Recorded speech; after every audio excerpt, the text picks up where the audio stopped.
The Joe Rogan Experience. Everybody has their own awakening, you know, and if some people may not have that in this life, you know, they may never have that awakening, but some people are burdened by their environment as well, right? There's too much stress and anxiety, and where you can't even see it. Sometimes you don't have space, and that's why I even give a nod to the psychedelics in that respect. When if you don't have the ability to have that mental space, there is something that can have you have that, you know, that insight that somebody who was doing all the meditation, because all you really need to do is feel it to understand why you need to do it. Yes. And that's why I'm lucky that I was able to feel it. So now it's nothing for me to meditate and go through all these, you know, spiritual practices, because I know that it's something real. But beforehand, I was like, man, that shit is not real. Like, I don't believe that, man. Like, you feeling energy, huh? Like, I mean, I used to be one of those guys, but until I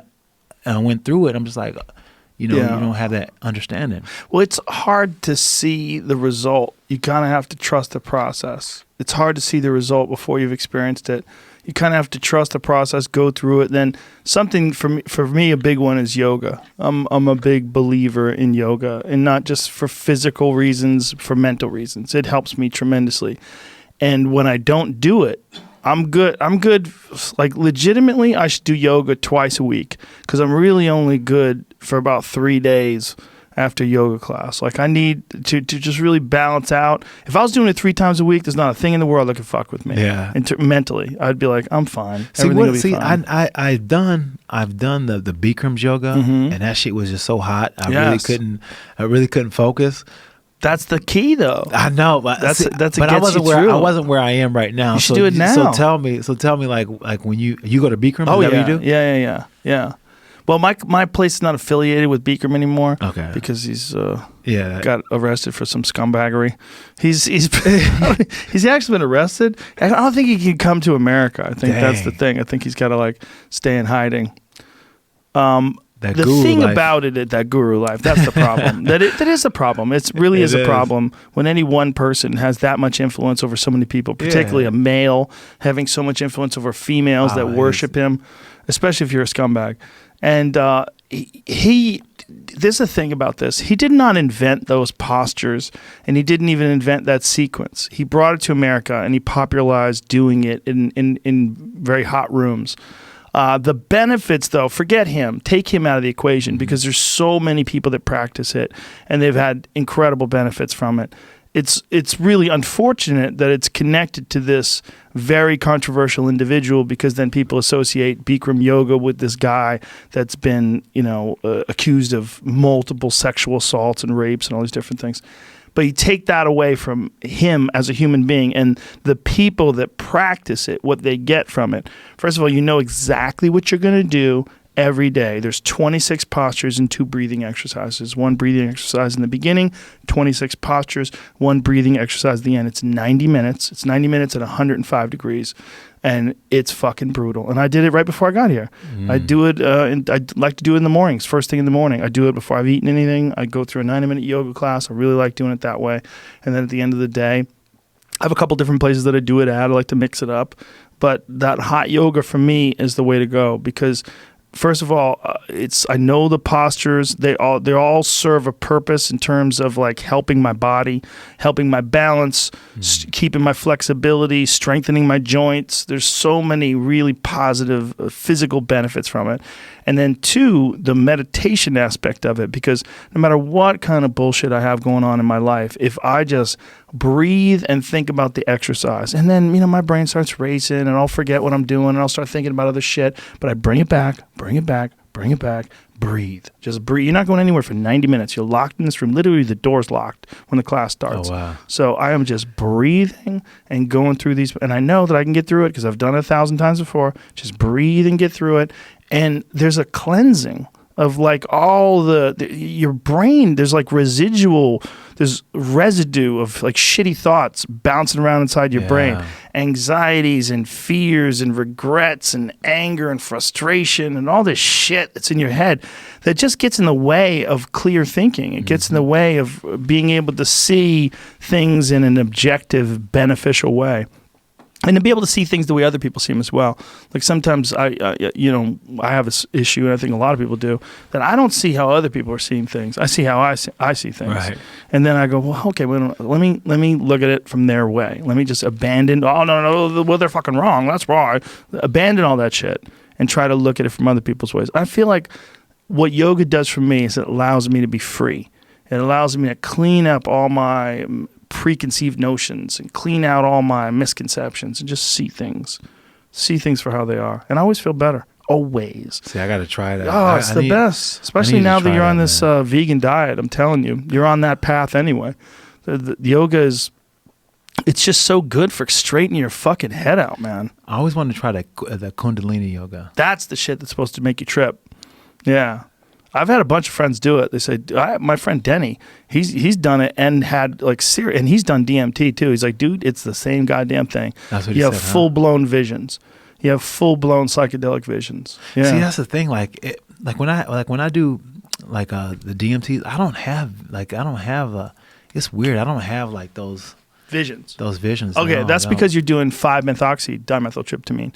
The visions come from NN dimethyltryptamine. Yeah. Totally different thing. I've done both. I've done that before. You've done NN? Yeah, and you have no visions? I have visions. It's kind of like it's just like silly things though. Sometimes I've seen like one time I did it. I've seen like this half, like it was like I awake and I'm in a place and I'm just with these 3 massive beings like tall as a building, and they were like half human and they were half snake, and like I had a snake from the waist down and they were human from the waist up, but had like a snake face. Whoa. Yeah, and that was one of the visions that I had. What do you think that represented?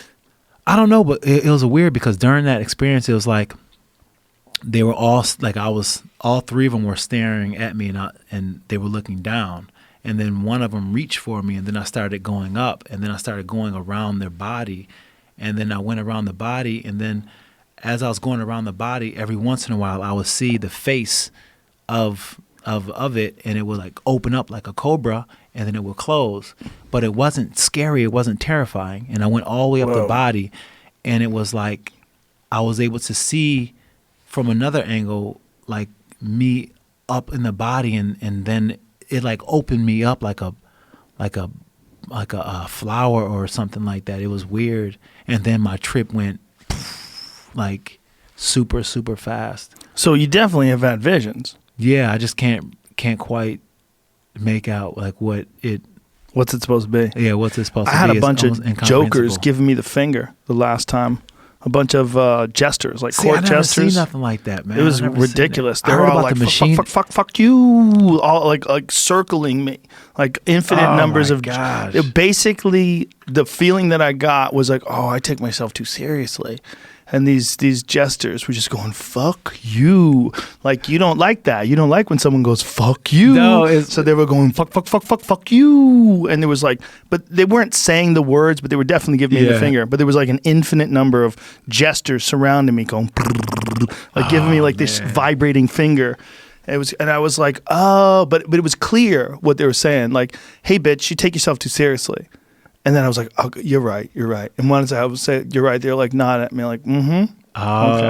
Okay. See, that's what I like. I like to be able to work. Like, that's work. Yeah. That's work right there. Like, you went and you worked through something, you know? Yes. I think when you work too hard at something and you're trying to achieve something, like, oftentimes you think very highly of yourself.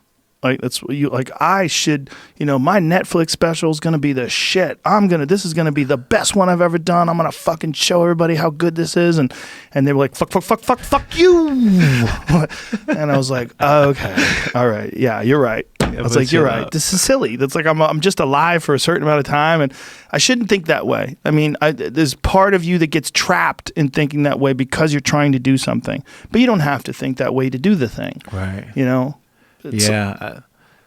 So that's the thing, like those visions and being able to, like when I did ayahuasca, I didn't have any visions, man. I didn't have anything. Like I got into a pretty good space, but I wasn't like, I didn't have like the typical teaching lessons everybody else has when they do something. That seems like you probably didn't get a strong enough dose. No, I did. You know? I did two large cups. The thing is with that, and I'm speaking just from people talking to me about it because I've only done the pure DMT. I haven't done the ayahuasca. Oh, you haven't done the ayahuasca. People say that a lot of these people that are making it, either they're not making it correctly or they're making a light dose because they're worried about gringos going crazy and and they don't want to be responsible for that shit. So I know people that have gone and they've had these experiences where they've done it with someone in America or someone who's done through a more commercial sort of organization, and it wasn't really that strong or profound, and then they went and did it with someone who's real, someone who's making some fucking super high grade, 97 octane shit, and that's they were like, "Oh, fuck." That's what I need, because I feel like after that I felt like damn, I must be broke, man. I'm I must be broken. Like I can't even feel the damn ayahuasca. But it brought, like, it didn't give me the experience I wanted, but it gave me the experience that I needed. And that's something that I got after I was like over the disappointment of it. I was like, you know what, I didn't get what I wanted, but I definitely got what I needed, because whenever you sit in a circle and stuff like that, it's always an amazing cathartic thing where you just kind of just like shed and just go through those emotions. Just watching other people just be so raw with their emotions and just kind of feeling that, just through symbiosis, you kind of like start to feel like the work come through you. That's how I felt anyway.